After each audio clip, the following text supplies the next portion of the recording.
Hello everyone and welcome back to another episode of Hyperdrive Inn Devlog. Today I'm going to talk a little bit about the graphics of the game and how we are making them, and I'm going to show you guys how we are using these fabric samples to create sprites for the game. So let's get to it. I've been scanning my ass off for the past few months, but I still have several cardboard boxes full of these fabric samples. I got them from a small store that refurbishes furniture, so a big shout out to Verhomo Alatalo from Kokkola. Different fabric pieces offer different tones as well as different textures, which translates pretty damn well to game graphics. And the scanned fabrics are pretty usable after they are scanned. I've only done minor adjustments to them in Photoshop. I used this ancient flatbed scanner that I found on Facebook Marketplace for a couple of euros. There have been some compatibility issues with the old scanners and Windows 10, but luckily there's a program called ViewScan. The developers have reverse engineered the old scanner drivers, so these relics can be used also on modern hardware. I have prepared this puppet-like character beforehand, which I'm going to texture in Photoshop. Torso, limbs and head are on their separate layers, and I'm going to add the scanned fabrics as clipping masks for each layer.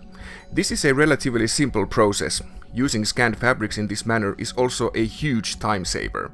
When textures come pretty ready straight from the scanner, making assets for my game is a breeze. I really can't complain, as this process makes the game look pretty unique, but at the same time it makes the asset production relatively painless. I've organized my little puppet here a bit. Then I save it as a PNG file and import it to Unity. In Sprite Editor, I add bones to the sprite, then drag it on the scene and attach a sprite skin component. Then I reorganize the sprite accordingly, and we're pretty much done here. Before animating this sprite, I added IK Manager 2D component to take care of the limb movement, and I'm pretty much set. This week I've been working on this train level. There are some placeholder assets still, as the cargo cars in the train still need textures to stand out. But I think this looks pretty cool. My goal is to complete one level in a week, and so far I've been able to keep the pace.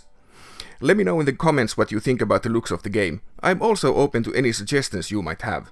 I've tried my best to streamline my workflow for the characters, but any tips are more than welcome.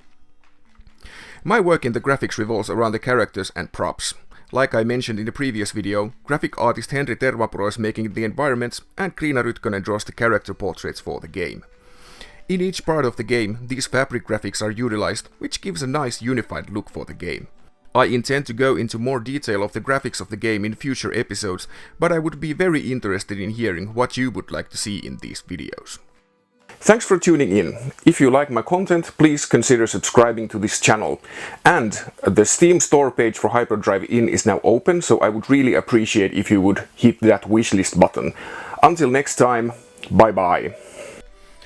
Oh, and before you leave, go check out my previous game, Local News with Cliff Rockslide. It's a silly first-person visual novel about a local news reporter and his trusty camera person, you. This countryside comedy title is available for both Nintendo Switch and PC. All the relevant links can be found on the description of this video.